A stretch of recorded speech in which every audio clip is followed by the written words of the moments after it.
नमस्कार साथियों, मेरा नाम है आर.के. सिंह। संस्कृति आईएएस के वर्ल्ड मैपिंग सीरीज में आप सभी का स्वागत है। इस सीरीज के अंतर्गत इसके पहले एपिसोड में हमने बेसिक जो मैपिंग की थी उसमें नॉर्थ अमेरिका के बारे में जो एक इंट्रो है वो देखा था। बेसिक जो भी इंफॉर्मेशन थे, जो लोकेशंस थे, उनके बारे में देखा। इस सीरीज के दूसरे एपिसोड में आज हम बात करेंगे नॉर्थ अमेरिका यानी कि उत्तरी अमेरिका के जो महत्वपूर्ण जल संधियां हैं, जिन्हें जलडमरू मध्य या स्टेट कहा जाता है। तो इन्हीं पर चर्चा करेंगे और इस चर्चा के अंतर्गत हम बेसिक तौर पे ये भी जान लेंगे कि आखिर जो स्टेट या जलडमरू मध्य या जिसे हम जल संधि कहते हैं, आखिर ये होता क्या है। और इसी के संदर्भ में एक और टर्म यूज होता है जिसे हम एस्थमस कहते हैं, तो उसके बारे में भी बात करेंगे। दोनों में अंतर भी देख लेंगे कि आखिर अंतर क्या होता है। इसके अलावा ये देखेंगे कि जो जल संधि है, जलडमरू मध्य, वो बनते कैसे हैं और इनका कहीं ना कहीं देखें जो खाड़ी है, एक जो खाड़ी स्वरूप होता है, उससे क्या भिन्नता होती है, इनके बीच में अंतर जो होगा उसको देखेंगे। और उसके बाद डिटेल से हम बात करेंगे नॉर्थ अमेरिका के जो महत्वपूर्ण और प्रमुख जो जल संधियाँ हैं। चाहे हम बात करें बेरिंग जल संधि से स्टार्ट करेंगे, जहां से अलास्का जो प्रांत है वहां से शुरू करते हुए Bering, Denmark, Florida, Hudson, Jamaica, Davis strait, कोबोर्ड, नेयर्स, बेलीज, या ऐसे जितने भी जल संधियां हैं, ऐसे लगभग 14 जल संधियां हैं नॉर्थ अमेरिका में जो आपने कहीं अब तक देखा नहीं होगा। अगर देखा नहीं है तो आज एक बार देखिए और जाकर अपने एटलस में उन्हें सर्च करिए, क्योंकि इस समय अगर देखेंगे तो वैश्विक स्तर पर नॉर्थ अमेरिका चर्चा में है और वहां से जुड़े हुए ये जितने भी स्टेट हैं जलडमरू मध्य, ये आपके आगामी परीक्षा के दृष्टिकोण से अत्यंत महत्वपूर्ण हो सकते हैं। और ये आईएएस ही नहीं बल्कि स्टेट पीसीएस और अदर भी जो एग्जाम्स हैं उनके दृष्टिकोण से भी महत्वपूर्ण हो सकते हैं। तो चलिए स्टार्ट करते हैं और इनके बारे में एक एक करके हम बात करेंगे। सबसे पहले थोड़ा सा बेसिक जानकारी हम ले लेंगे। वो जानकारी जो होगी वो स्टेट को लेकर होगी। जलडमरू मध्य आखिर होता क्या है, जिसे हम जल संधि भी कहते हैं, तो इसके अलग अलग नाम आपको देखने को मिल सकते हैं। इन्हें स्टेट कहा जाता है, तो ये आपको पता होना चाहिए। तो बेसिक तौर पे अगर हम बात करें कि जो स्टेट हैं, जो जलडमरू मध्य हैं, ये हैं क्या, तो देखिए ये जो जलडमरू मध्य है ये पूरी तरह से नेचुरल स्तर पे इनका निर्माण होता है। प्राकृतिक रूप से निर्मित क्या होते हैं कि एक नैरो, जो संकीर्ण कह सकते हैं कि एक जो जल स्तर पे देखें संकीर्ण, और आमतौर पे देखें तो नौगम में क्या होता है कि एक संकीर्ण जलीय क्षेत्र होते हैं। और ये क्या होते हैं, ये प्राकृतिक रूप से क्या होते हैं, ये निर्मित होते हैं। तो नौगम में भी हो सकते हैं और कुछ छिछले भी होते हैं। तो ये आप देख सकते हैं, जैसे मान लीजिए कि इधर ये स्थलीय भाग है और इधर क्या है, एक स्थलीय भाग है, और इसी के बीच में क्या है, एक सकरा जो जलीय प्रवाह है। इसे ही क्या बोला जाता है, इसे हम सामान्य तौर पे एक नाम दिया जाता है जलडमरू मध्य स्टेट या जल संधि। एक तरह से देखें तो ये आमतौर पे पानी का क्या होता है, एक वाटर का आप देख सकते हैं कि ये एक चैनल होता है। ये भी आप ध्यान दीजिए, चैनल भी कई बार पैसेज या पैसेज भी कह सकते हैं, तो अलग अलग नाम से इसको जाना जाता है। तो ये आपके लिए सबसे महत्वपूर्ण है। अब देखिए बहुत सारे जो जलडमरू मध्य होते हैं वो जो क्या होते हैं, वो नौगम में होते हैं, वहाँ से आवागमन हो सकता है। और कुछ ऐसे होते हैं जो काफ़ी उथले होते हैं, तो ऐसा भी हो सकता है कि वो नौगम में न हो। तो ये इसकी विशेषता है। इसी से जुड़ी हुई एक और कह सकते हैं कि इसके ठीक विपरीत टर्मिनोलॉजी आती है। ये भी आपसे पूछा जा सकता है या आपको जानना चाहिए कि इस्थमस क्या होता है। तो देखिए जैसा आपने देखा कि जली या जल संधि में देखा कि जल संधि क्या होता है कि ऐसा एक नैरो जो जलीय क्षेत्र है, एक पैसेज है, एक चैनल है, जो क्या करता है कि यहाँ पर ध्यान देने वाली बात है कि जो भी जल संधि होता है ये क्या करता है, जो स्टेट है इसकी विशेषता क्या है कि जो जल संधि है ये दो बड़े जो जलीय क्षेत्र होते हैं, दो बड़े जलीय जो क्षेत्र होते हैं, उन जलीय क्षेत्रों को क्या करता है, ये जोड़ने का काम करता है। जैसे कि इमेज में देखिए इधर का एक बड़ा जलीय क्षेत्र है, इधर का जो बड़ा जलीय क्षेत्र है, इन दोनों को ये जो स्टेट है ये जोड़ने का काम कर रहा है। और दूसरी बात क्या होती है कि दो जो स्थलीय खंड होते हैं उनको ये क्या करने का काम करते हैं, तो ये अलग करने का काम करते हैं। ये किसकी बात हो रही है? तो ये हम बात कर रहे हैं जल संधि की। इसी के ठीक विपरीत आप देखेंगे कि जो आप यहाँ पर देख रहे हैं एस्थमस, एस्थमस क्या करता है? तो ये क्या होता है कि एक स्थली भाग होता है। ये भी क्या होता है कि ये एक संकीर्ण क्या होता है? स्थली भाग होता है। और ये जो स्थली भाग है ये क्या करता है? जैसे जल संधि क्या करता है कि दो जलीय भागों को जोड़ने का काम करता है, ऐसे ही ये क्या करता है? तो दो जो स्थली भाग हैं उन स्थली भागों को क्या करता है? जोड़ने का काम करता है। और दो जो जलीय क्षेत्र हैं उन जलीय क्षेत्रों को ये क्या करता है? अलग करने का काम करता है। तो दोनों एक दूसरे से विपरीत नेचर वाले हैं। उदाहरण के तौर पे भी देख सकते हैं, अगर इस्थमस की बात करें तो अगर पनामा इस्थमस की बात करें, जो पनामा देश है उसके बाद क्या है कि ये पनामा देश आप देख सकते हैं कि पूरा क्या है कि ये सेंट्रल अमेरिका आपको देखने को मिल रहा है।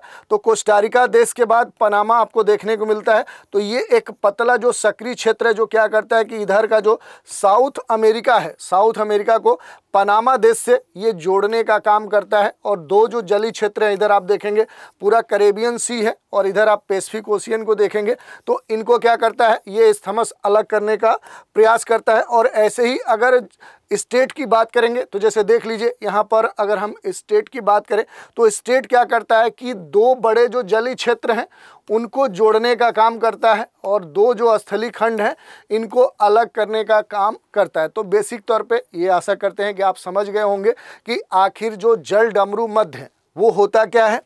दूसरी बात कि एस्थमस जो है वो होता क्या है।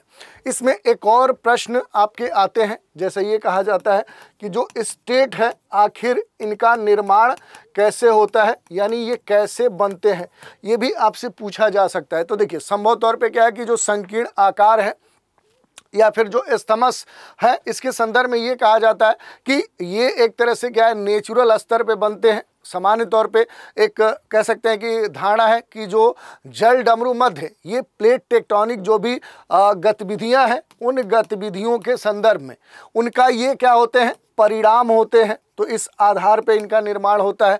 तो जो स्थलाकृति का निर्माण हुआ है उसी आधार पर इन्हें माना जाता है। इसके अलावा भी देखें तो इनका जो निर्माण है वो प्राकृतिक रूप से होता है। भूमध्य सागर, लाल सागर, बहुत सारे ऐसे जो क्षेत्र हैं जहाँ पर कई सारे जो इस तरह के जल विभाजक हैं या जो जल संधियाँ हैं, जो एस्थमस हैं, उनका निर्माण हुआ है, ये प्राकृतिक रूप से बने हुए हैं। अब हम थोड़ा सा बात कर ले जो सबसे महत्वपूर्ण होता है कि जो स्टेट हैं, ये आपसे मेंस में भी पूछा जा सकता है कि आखिर इनका जो सिग्निफिकेंस है, जो महत्व है, आखिर वो क्या है, ये सबसे महत्वपूर्ण विषय है। तो देखिए जैसा कि हमने पहले ही बताया कि जो स्टेट होते हैं ये सामान्य तौर पे क्या होते हैं? ये नौगम्य संकीर्ण क्षेत्र होते हैं और ये क्या करते हैं? किसी भी समुद्री व्यापार को कहीं ना कहीं उसके संचालन का एक महत्वपूर्ण कह सकते हैं कि क्षेत्र होते हैं। तो इस दृष्टिकोण से इनका एक महत्वपूर्ण रोल हो गया। दूसरा इनका जो महत्व होता है वो क्या होता है? वो जियो कह सकते हैं पॉलिटिक्स के संदर्भ में होता है, या कहें जो भू राजनीति जिसे हम बोलते हैं, तो भू राजनीति के दृष्टिकोण से ये क्षेत्र क्या होते हैं?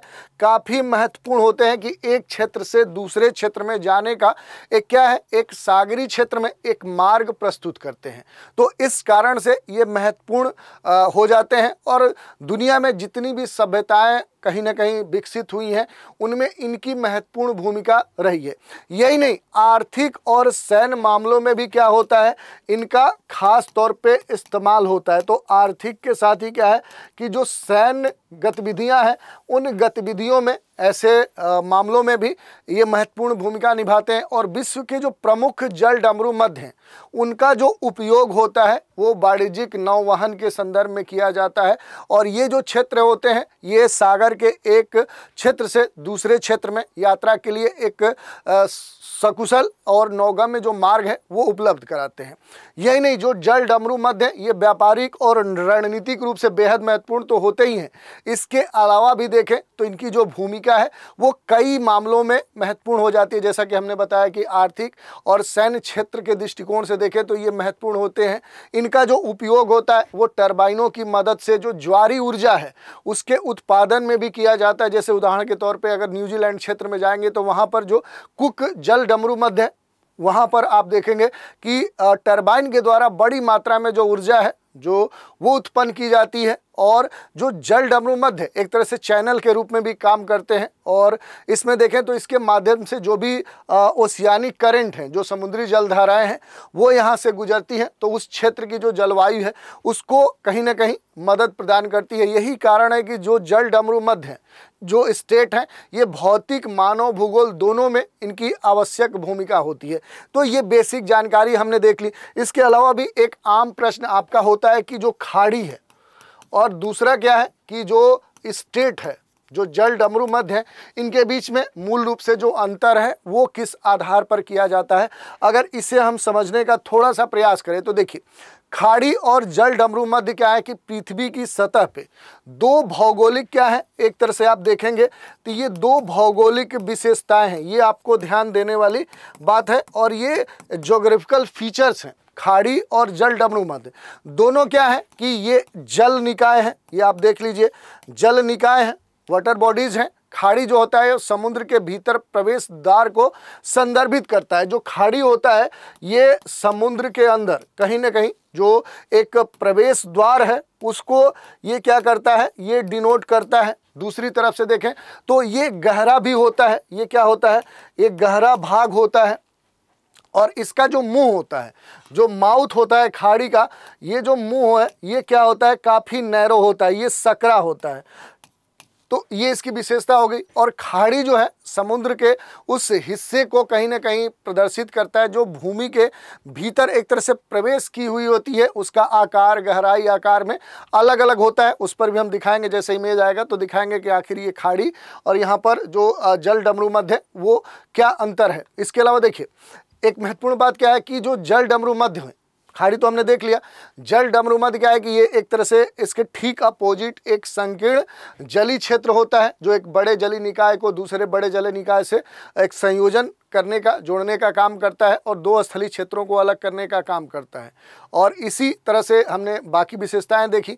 खाड़ी और जल डमरू मध्य दोनों ही क्या है कि एक तरह से देखें तो वर्तमान में क्या है कि मानव निर्मित भी हो सकते हैं और मूल रूप से ये प्राकृतिक रूप से होते हैं। इनका आर्थिक उद्देश्यों के लिए उपयोग किया जाता है। जैसे अगर खाड़ी की बात करें तो मैक्सिको, गल्फ ऑफ जो मैक्सिको है, उसके आर्थिक महत्व को ध्यान में रखते हुए जो डोनाल्ड ट्रंप है, हाल ही में उसके नाम परिवर्तन और वहाँ पर कहीं ना कहीं एक तरह से अधिकार को लेकर जो बातें कही हैं, उस कारण से जो पूरा गल्फ ऑफ मैक्सिको है वो चर्चा में है। तो ऐसे बे, गल्फ एक बड़ा रूप है, एक छोटा रूप है, तो उसकी बात हो रही है। तो ऐसे ही अलग अलग जो क्षेत्र हैं, जैसे अगर बात करें जैसे स्वेज नहर बनाई गई है तो वो भी क्या है, एक नैरो पैसेज है, एक जलीय क्षेत्र है। तो मानव निर्मित भी कुछ इस तरह के नैरो पैसेज आपको देखने को मिल सकते हैं।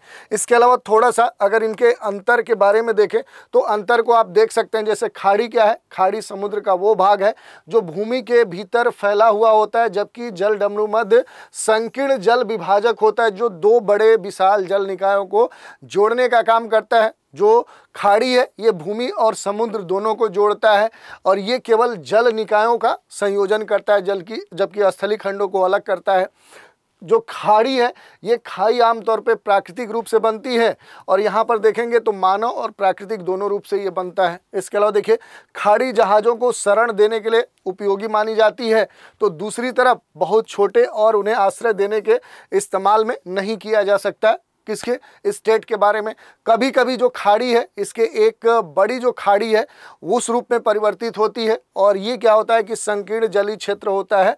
और मन्नार की जैसे खाड़ी है, फारस की खाड़ी है, और जल डमरू मध्य के एग्जाम्पल देखें तो हरमुज है, मलक्का है।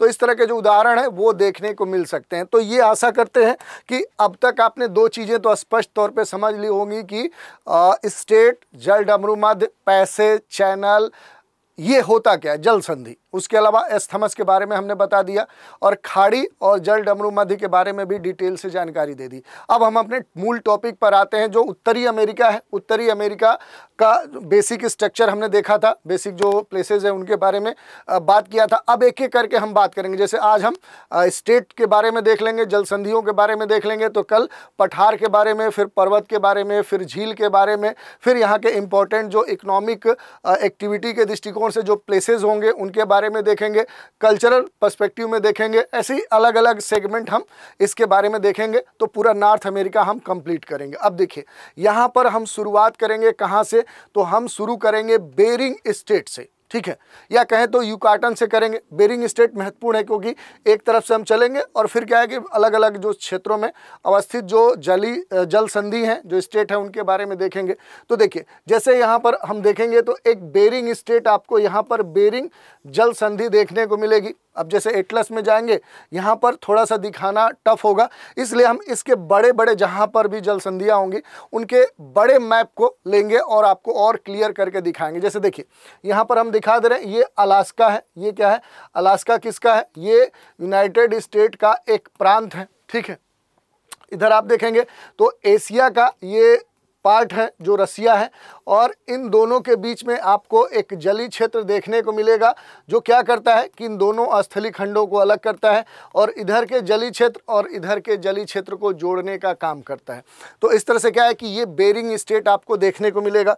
तो थोड़ा सा हम दिखाने का प्रयास करेंगे आपको यहाँ पर एक एक करके। जैसे देखिए एक स्टेट हम दिखा रहे हैं आपको, बेरिंग जल डमरू मध्य। बेरिंग जो स्टेट है इसके बारे में देखेंगे तो देखिए यहाँ पर स्पष्ट तौर पे दिखाया गया है।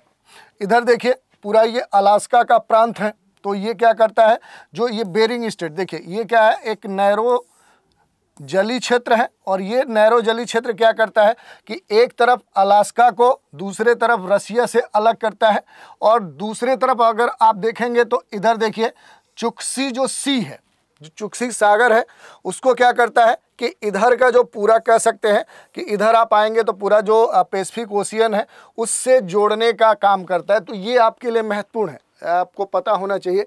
तो यहाँ पर क्या है कि इधर आपको दो चीज़ें, देखिए ये क्या है कि आपका चुक्सी जो सी है उससे क्या करता है कि इधर बेरिंग जो क्षेत्र है, बेरिंग जो सागर है, इधर बेरिंग सागर आपको देखने को मिलेगा जो कि क्या है, एक तरह से विस्तार है प्रशांत महासागर का, और इधर क्या है चुक्सी जो सागर है, इस सागर से ये जोड़ने का काम करता है। एक चीज़ और ध्यान रखिए, जोड़ने को कहीं ना कहीं जो जलीय क्षेत्र है यहाँ पर जोड़ने को हम इस तरह से इंडिकेट करते हैं, और जहाँ अलग करने की बात होती है वहाँ पर कैसे दिखाते हैं, तो वहाँ पर ऐसे जैसे ऑब्लिक होता है वैसे हम दिखाते हैं सेपरेशन को। तो ये भी आप ध्यान रखिएगा, एक बार हम दिखाते हैं आपको।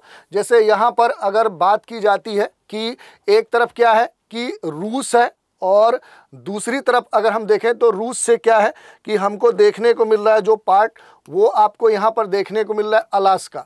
तो ये क्या है अलास्का, और दूसरे तरफ क्या है कि जो रूस है, इन दोनों को अलग करता है। तो ये हमने सिंबल दिखा दिया, ये सिंबल होता है अलग करने का। दूसरी तरफ देखें कि क्या करता है कि एक तरफ क्या है चुक्सी जो सागर है, चुक्सी जो सी है, उस सी को क्या करता है कि बेरिंग जो सागर है उससे ये जोड़ने का काम करता है। तो एक बार आप एटलस में जाइए, इसको देखिए कि आखिर जो बेरिंग स्टेट है वो कहाँ पर है।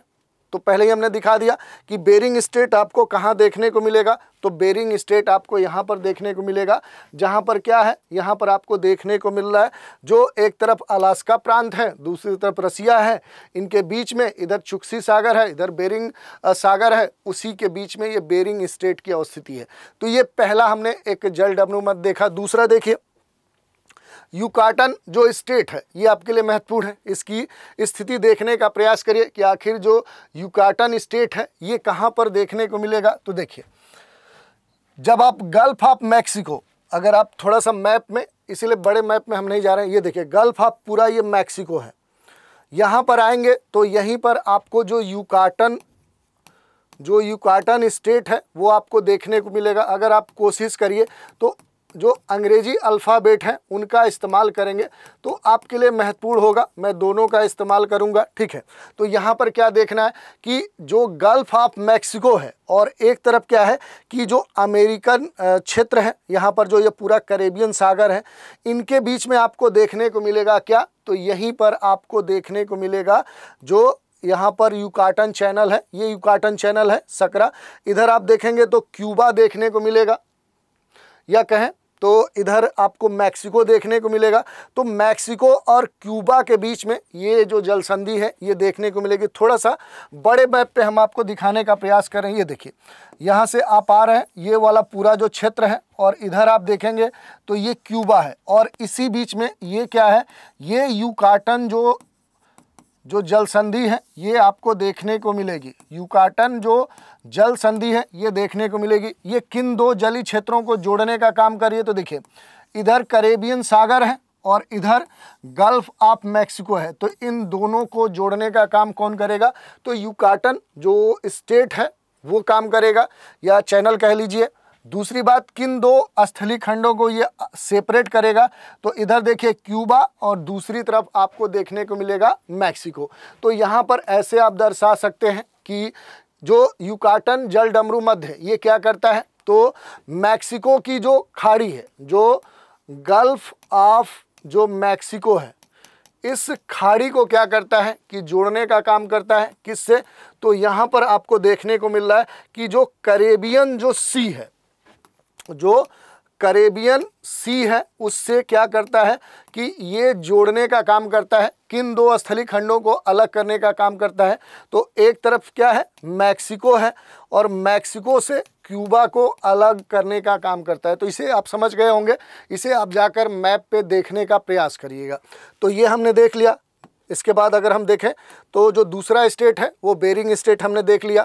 इसके अलावा देखिए अब तीसरा आपको यहाँ पर स्टेट देखने को मिल रहा है डेनमार्क। ठीक है, डेनमार्क देखने को मिल रहा है। तो जो डेनमार्क स्टेट है जल डमरू मध्य है, ये क्या करता है कि जो ग्रीनलैंड है और दूसरी तरफ जो देखेंगे तो आइसलैंड है, दोनों को अलग करने का काम करता है। कौन, तो यहाँ पर जो डेनमार्क स्टेट है, तो इसकी जो स्थिति है ये आपके लिए महत्वपूर्ण हो जाती है, इसे आप देख सकते हैं। तो यहाँ पर देखिए ये क्या करता है स्टेट, तो मूल रूप से देखेंगे तो एक तरफ क्या है कि जो ग्रीनलैंड है और दूसरी तरफ क्या है कि आपको क्या देखने को मिलेगा, तो दूसरी तरफ आएंगे तो आपको आइसलैंड देखने को मिलेगा।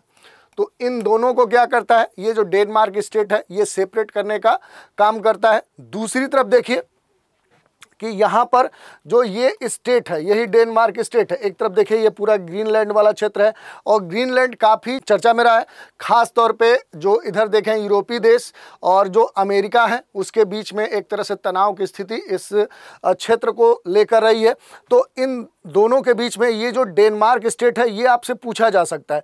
तो ये जो डेनमार्क स्टेट है इसके बारे में देखिए, तो ये ग्रीनलैंड है और ये आइसलैंड है, तो दोनों के बीच में ये सेपरेशन का काम करता है।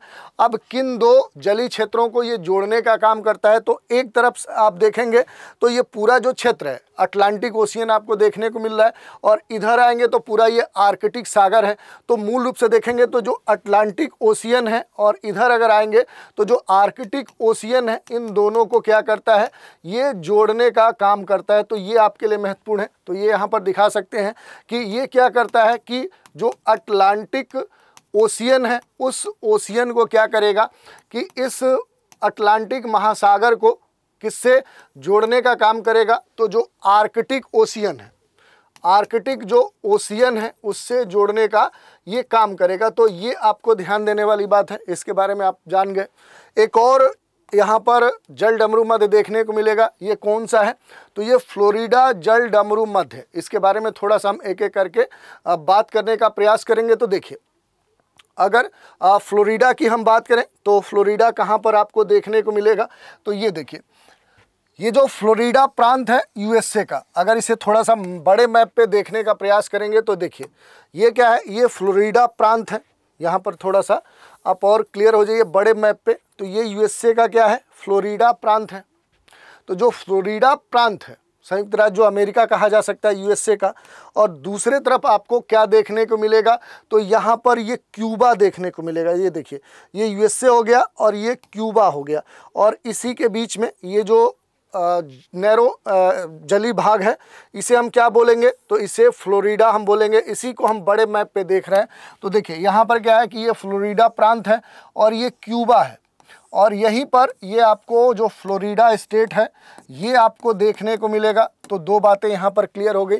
पहली बात कि किन दो स्थलीय खंडों को ये अलग करता है फ्लोरिडा स्टेट, तो एक तरफ आपको देखने को मिलेगा फ्लोरिडा, फ्लोरिडा जो प्रांत है, और ये किसका पार्ट है, तो ये यूएसए का है।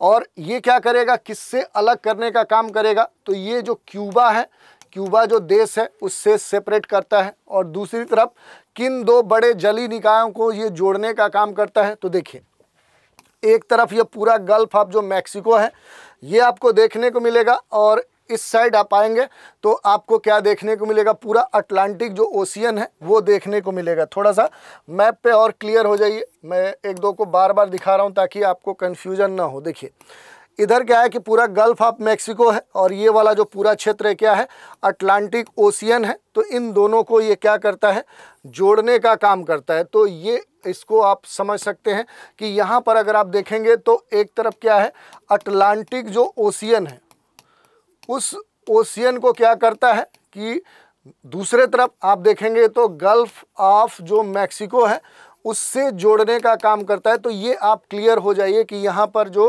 फ्लोरिडा जल डमरू मध्य है ये क्या करता है, तो एक तरफ गल्फ ऑफ मैक्सिको, दूसरी तरफ अटलांटिक ओशियन से जोड़ने का काम करता है। अगला देखिए स्टेट यहाँ पर देखेंगे तो हडसन जल डमरू मध्य, ये कहाँ पर आपको देखने को मिलेगा, तो ये महत्वपूर्ण है कि यहाँ पर आप आएंगे तो एक तरह से ये कनाडा में ही देखने को मिलेगा। ये हडसन स्टेट है, ये देखिए, और ये जो पूरा पार्ट है ये कनाडा का है। ये सब कनाडा के कह सकते हैं कि स्थलीय भाग हैं, उसी में ये छोटे छोटे जो द्वीप हैं। तो ये क्या करता है कि कनाडा का जो बड़ा एक मुख्य भाग है उससे छोटे जो मुख्य भाग हैं उनसे सेपरेट करने का काम करता है। तो इसकी जो लोकेशन है ये कहाँ पर कही जा सकती है, ये कनाडा में ही कही जा सकती है। दूसरी तरफ अगर देखें कि किन दो बड़े जलीय निकायों को ये जोड़ने का काम करता है, तो देखिए एक तरफ क्या आपको देखने को मिल रहा है, तो हडसन बे देखने को मिल रहा है, और दूसरी तरफ आप कह सकते हैं कि जो लेब्राडोर सी है उसे जोड़ने का काम कर रहा है, या इसे अटलांटिक ओशियन भी कह सकते हैं। तो देखिए किन दो बड़े जलीय निकायों को ये जोड़ने का काम करता है, तो जो हडसन जो यहाँ पर बे है, इस हडसन बे को ये क्या करता है कि दूसरी तरफ आप देखेंगे तो यहाँ पर जो लेब्राडोर सी है उससे क्या करता है, ये जोड़ने का काम करता है, या इसको ये भी कह सकते हैं कि जो अटलांटिक ओशियन है उससे ये जोड़ने का काम करता है। तो ये इसके बारे में आप समझ गए होंगे कि हडसन जो स्टेट है आखिर इसकी अवस्थिति कहाँ पर है। इसे बड़े मैप पे भी आप देख सकते हैं कि आखिर जो हडसन स्टेट है कहाँ पर देखने को मिलेगा। तो देखिए ये हडसन की खाड़ी है, तो इस खाड़ी को ये जो जल संधि है क्या करता है कि इधर का जो लेब्राडोर सी है इससे कनेक्ट करने का काम करता है। लोकेशन आपको ध्यान देना है। दूसरी तरफ देखिए ये कहा जा रहा है कि जो हडसन बे है और लेब्राडोर सी है इन दोनों को ये जोड़ने का काम कर रहा है। और इसके अलावा अगर आप देखेंगे तो मूल रूप से अगर इसकी हम बात करेंगे तो यहाँ पर क्या है कि ये कनाडा का जो पार्ट है, दो कनाडा के जो पार्ट हैं उनको अलग करने का काम कर रहा है। तो ये इसके बारे में हमने देख लिया। अगला देखिए एक और जल संधि है जिसे हम चैनल कहते हैं, सकराज उसी के अलग अलग नाम है। थोड़ा सा चैनल जहाँ पर फ्लो आपको देखने को मिलता है, ये कहाँ पर देखने को मिलेगा, जमैका, ठीक है। तो जमैका जो देश है एक कैरेबियन क्षेत्र में जो जमैका है वहीं से ये जुड़ा हुआ आपको देखने को मिलता है। जमैका जो चैनल है, देखिए जमैका चैनल की बात करें तो यहाँ पर जो जमैका है और दूसरी तरफ अगर आप देखेंगे तो जो हिस्पानियोला जो आइलैंड है इन दोनों के बीच में क्या है कि ये आपको देखने को मिलेगा जो ये स्टेट है इसकी जो अवस्थिति है ये क्या है, ये जमैका जो चैनल है वो आपको यहाँ पर देखने को मिलेगा, ठीक है। इधर देखिए ये पूरा जमैका आइलैंड है और इधर ये दूसरा पार्ट है जो हिस्पानियोला है, इन दोनों के बीच में ये देखने को मिलता है। तो एक पहली बात क्या हो गया कि अलग किनको करता है, ये आपको ध्यान देने वाली बात है। तो एक तरफ क्या है कि जो जमैका है, जमैका को क्या करता है कि जो हिस्पानियोला जो आइलैंड है, हिस्पानियोला जो आइलैंड है उससे ये इसको सेपरेट करता है। और दूसरी तरफ देखिए कि किन दो जलीय क्षेत्रों को ये जोड़ने का काम करता है। तो एक तरफ देखेंगे तो ये पूरा जो कैरेबियन क्षेत्र है और दूसरे तरफ क्या है कि जो अटलांटिक क्षेत्र है, इन दोनों को क्या करता है, ये जोड़ने का काम करता है। तो एक तरफ देखेंगे तो जो कैरेबियन सागर है, जो कैरेबियन सी है उससे क्या करता है कि ये जोड़ने का काम करता है। किससे? तो अटलांटिक जो ओशियन है उसे उस सागर से, इसे अटलांटिक महासागर से जोड़ने का काम करता है। तो ये इसके बारे में हमने देख लिया। अगला जो स्टेट है वो भी काफ़ी महत्वपूर्ण है, ये नाम है डेविस स्टेट। ठीक है, अब डेविस जो स्टेट है कहाँ पर आपको देखने को मिलेगा ये आपको पता होना चाहिए। तो देखिए यहाँ पर बड़े बड़े जो आइलैंड हैं उनके बीच में ये देखने को मिलेगा। एक तरफ देखिए बार बार ग्रीनलैंड की चर्चा आ रही है, तो यहाँ से जुड़े हुए जो स्टेट हैं वो आपके अलग अलग एग्जामों में पूछे जा सकते हैं। तो देखिए एक तरफ ग्रीनलैंड है और दूसरे तरफ आप देखेंगे तो इधर क्या है कि ये बैफिन आइलैंड है। ये क्या है? ये बैफिन द्वीप है। इन दोनों द्वीपों को क्या करता है? ये स्टेट सेपरेट करता है।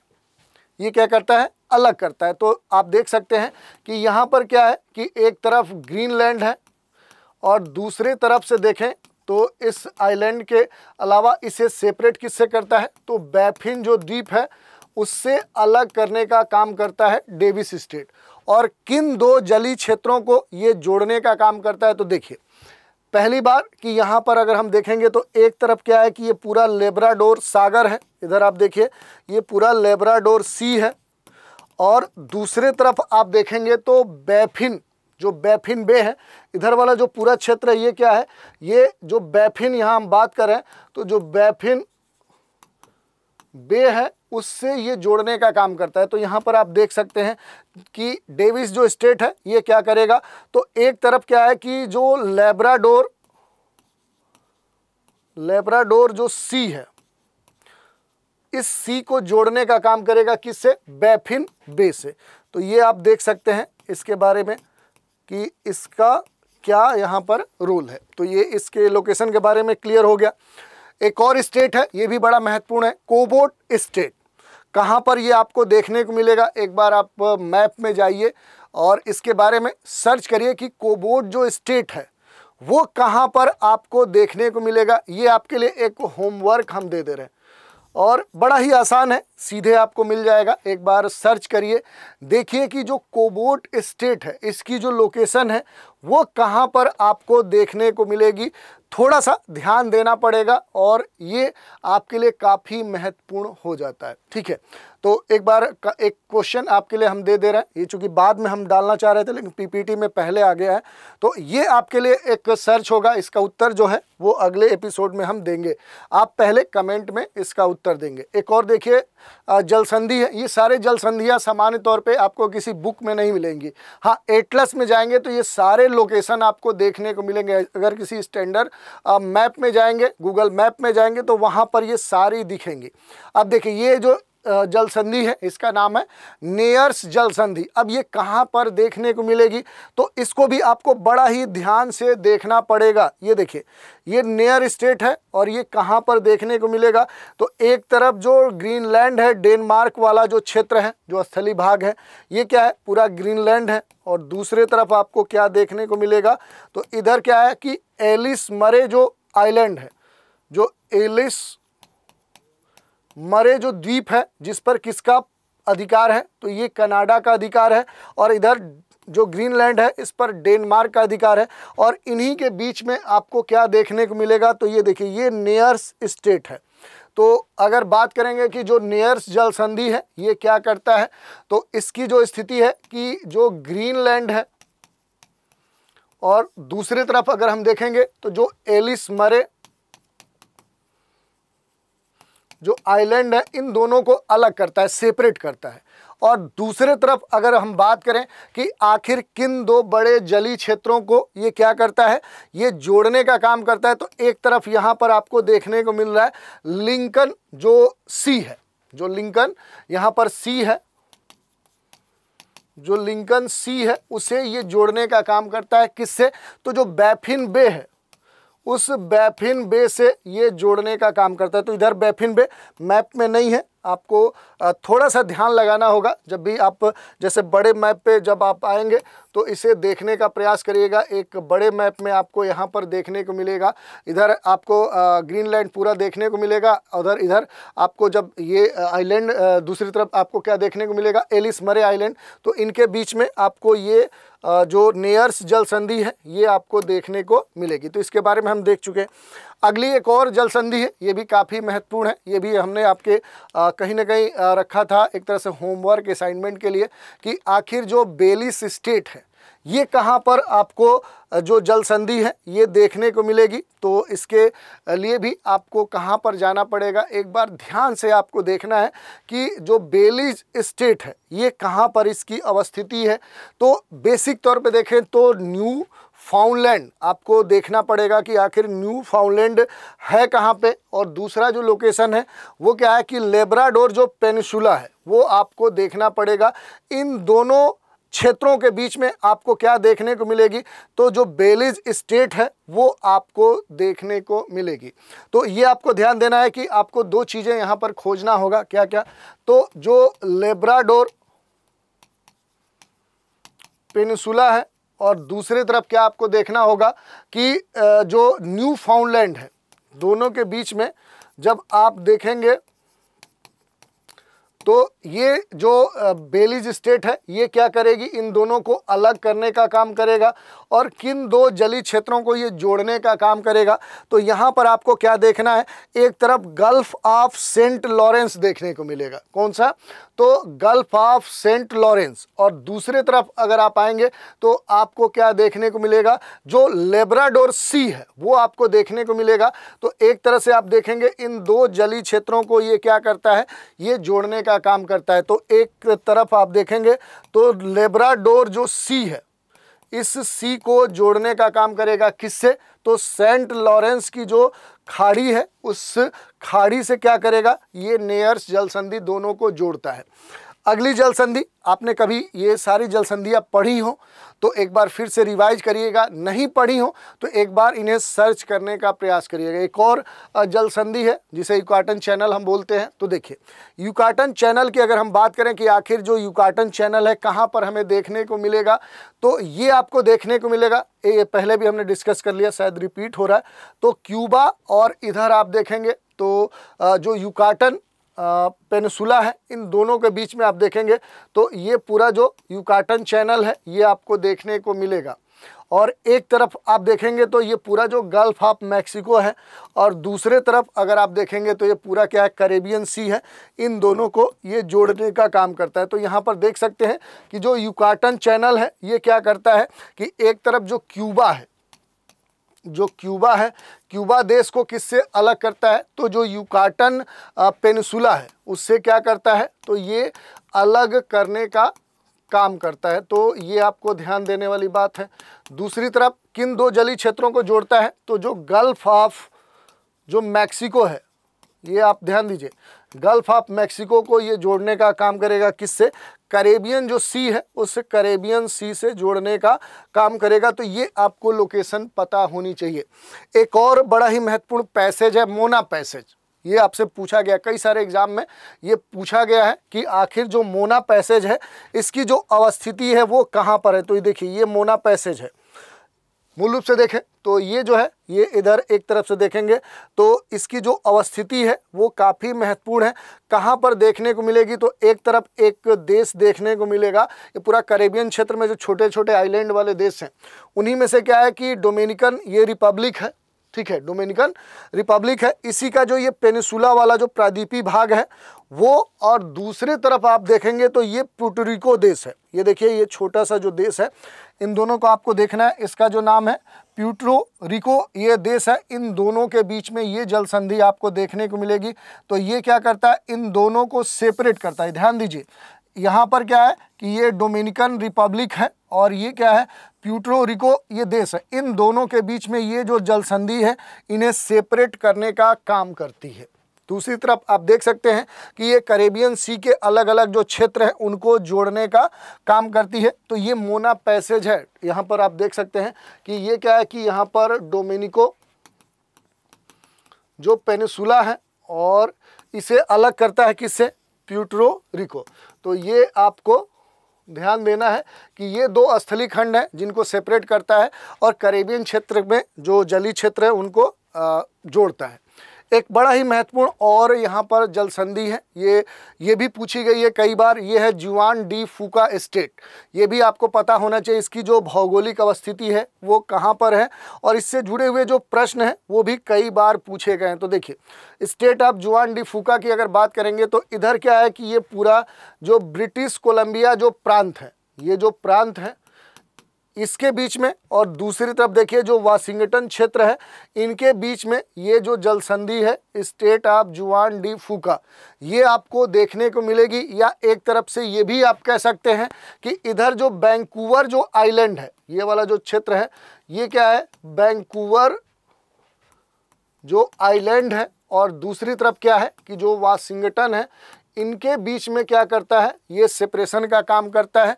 और मूल रूप से देखेंगे तो एक तरफ क्या है कि ये पूरा पैसिफिक ओशियन है, और इधर आप देखेंगे जो पुगेट साउंड है, इन दोनों को जोड़ने का काम करता है। तो ये भी आपके लिए महत्वपूर्ण है। दो मैप हमने क्लियर करने के लिए यहाँ पर दे दिए हैं, इनको आप चाहें तो और डिटेल में देख सकते हैं। अगला जो कह सकते हैं जल संधि है वो कोबोट स्टेट है, और ये आज के एपिसोड का सबसे लास्ट जल संधि है जिसके बारे में हम देखेंगे। तो देखिए इसकी जो अवस्थिति है उसके बारे में अगर बात करें कि जो कोबोट स्टेट है ये कहाँ पर देखने को मिलेगा, तो देखिए एक तरफ आपको न्यू फाउंडलैंड देखने को मिलेगा, दूसरी तरफ अगर आप देखेंगे तो क्या देखने को मिलेगा, तो दूसरी तरफ अगर आएंगे तो यहाँ पर आपको एक और आइलैंड देखने को मिलेगा जिसको नोवा स्कोचिया बोलते हैं। यहाँ पर आइलैंड आपको देखने को मिलेगा नोवा स्कोचिया, ठीक है, या स्कोटिया आप बोल सकते हैं। इधर जो है ये न्यू फाउंडलैंड है, और यहाँ पर भी एक छोटा सा आइलैंड देखने को मिलेगा न्यू फाउंडलैंड का, जिसे एडवर्ड आइलैंड कहते हैं। तो इन दोनों आइलैंड को क्या करता है, ये जो स्टेट है ये सेपरेट करने का काम करता है। तो ये ध्यान रखिए कि जो कोबोट स्टेट है ये किन दो स्थलीय खंडों को अलग करता है। तो यहाँ पर अगर आप देखेंगे तो न्यू फाउंडलैंड, किसको? तो जो न्यू फाउंडलैंड है, इस न्यू फाउंडलैंड का एक आइलैंड है जिसका नाम क्या है? Edward island. यहाँ पर नाम हमने लिख दिया एडवर्ड आइलैंड, और इससे अलग करने का काम करता है किससे? तो यहाँ पर नोवा स्कोचिया, ठीक है, नोवा स्कोचिया जो आइलैंड है इससे अलग करने का काम करता है। किन दो जलीय खंडों को जोड़ता है? तो एक तरफ आप देखेंगे तो गल्फ ऑफ जो सेंट लॉरेंस है, एक तरफ देखिए जो जोड़ने की बात करें किनको लिंक करता है, तो देखिए इधर देखेंगे गल्फ ऑफ जो सेंट लॉरेंस है उसको ये जोड़ने का काम करता है किससे? तो दूसरी तरफ अगर आप देखेंगे तो जो अटलांटिक ओशियन है उससे ये जोड़ने का काम करता है, या अप्रत्यक्ष तौर पे कहें तो लेब्राडोर जो सी है उससे जोड़ने का ये जो स्टेट है, और बड़ा ही महत्वपूर्ण है। अगर देखेंगे नौगम्य दृष्टिकोण से तो ये इस क्षेत्र के लिए एक तरह से वरदान कहा जाता है। तो इस तरह से हमने बेसिक तौर पे देख लिया कि नॉर्थ अमेरिका जो है, नॉर्थ अमेरिका में जो भी महत्वपूर्ण जो स्टेट हैं, जल संधि हैं, जल डमरू मध्य हैं, पैसेज चैनल अलग अलग नामों से जाने जाते हैं, इनके बारे में हमने देखा। इसके अलावा जल डमरू मध्य होता क्या है, स्थमस क्या होता है, दोनों में अंतर क्या है, स्टेट कैसे बनते हैं, स्टेट का क्या महत्व होता है, खाड़ी स्टेट में क्या अंतर होता है, और नॉर्थ अमेरिका के जितने बड़े से लेकर छोटे जो माइन्यूट स्तर पे देखें जो स्टेट हैं उनको भी हमने अपने एपिसोड में शामिल किया है। तो एक बार इन्हें आप रिवाइज कर लीजिएगा, मैप में खोज लीजिएगा और उनको कहीं ना कहीं एक बार मेमोराइज कर लीजिएगा। तो ये एक पहला सेगमेंट हो गया कि बेसिक हमने इंट्रो ले लिया था नॉर्थ अमेरिका का, फिर वहाँ के सारे जो जल संधि हैं उनको पढ़ लिया। इसके अगले क्रम में हम जो भी प्लेटू हैं, जो पठार हैं नॉर्थ अमेरिका के, उनको एक एक करके उनकी विशेषताओं के साथ पढ़ेंगे। तो चलिए आज के एपिसोड में इतना ही रखते हैं। आप सभी हमारे साथ बने रहें, इसके लिए धन्यवाद।